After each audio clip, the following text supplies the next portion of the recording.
When I did my first impressions video for Sable and Lake, my elevator pitch for Sable was that it would be a mashup of Death Stranding and Journey.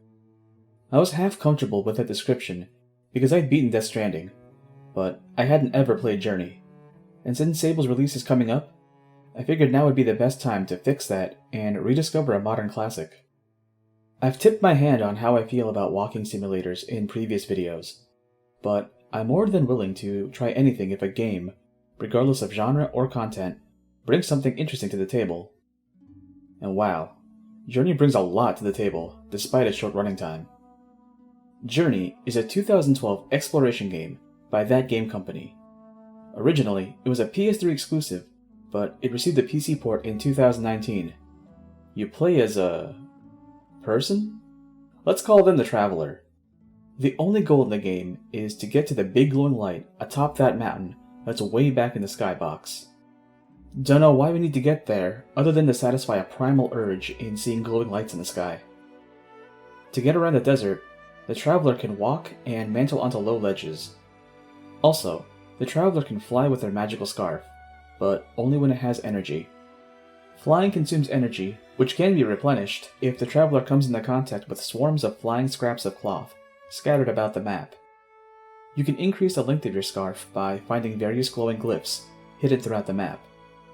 There are other ways to replenish energy besides the cloth swarms, such as the larger cloth gliders or the tapestries that are fixed to the ground.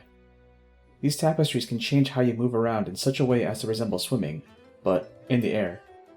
And the only way that the Traveler can interact with the world is by making sound. Sounding off near objects will activate them and cause them to change states. Along the way, the Traveler can come upon other Travelers who are also trying to reach the mountain. These Travelers are other people playing the game, and it was one of the big things that put Journey in the map back in the day. It's definitely cool to see another you appear in the desert.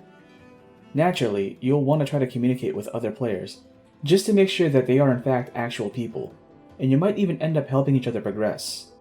It's like seeing another player's ghostly visage walk around near bonfires in a Souls game. It makes the game world feel a little less lonely. The cool thing about Journey's narrative is that it is completely wordless. You don't have the world's history spelled out to you.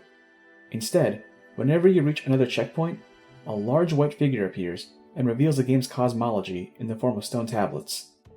Truth be told, the plot ain't deep, but it shouldn't have to be because it's not trying to evoke concrete ideas, but rather emotions and sentiments that are universal and transcend language. Don't know if you noticed yet, but Journey is gorgeous. This game first dropped in 2012, and while I'm sure that the PC port's textures got a nice facelift, the game's art style really made it timeless.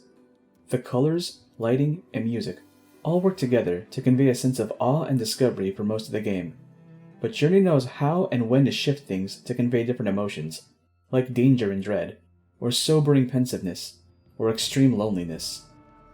One of the cooler transitions is the realization that the desert's sand dunes have given way to falling snow.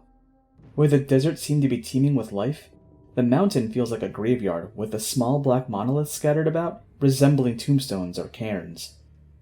I really like how the last act plays out, because it's ambiguous as to whether the things that happen after a specific moment occurred in real time, or are something more symbolic. I still stand by my elevator pitch for Sable, but I do have to point out that Sable tells a story in a more conventional manner, as opposed to Journey. Things seem to be more set in stone with Sable, whereas Journey is trying to tell you its story through the emotions it gets out of you. I'm glad I finally got around to experiencing Journey. It's a short game, and while I'm very critical towards associating a game's quality with its overall running time, I'd be dumb to disregard that length of play does factor into deciding if a game is worth purchasing. Journey is typically about $15 on Steam, but it's on sale right now for $7.50.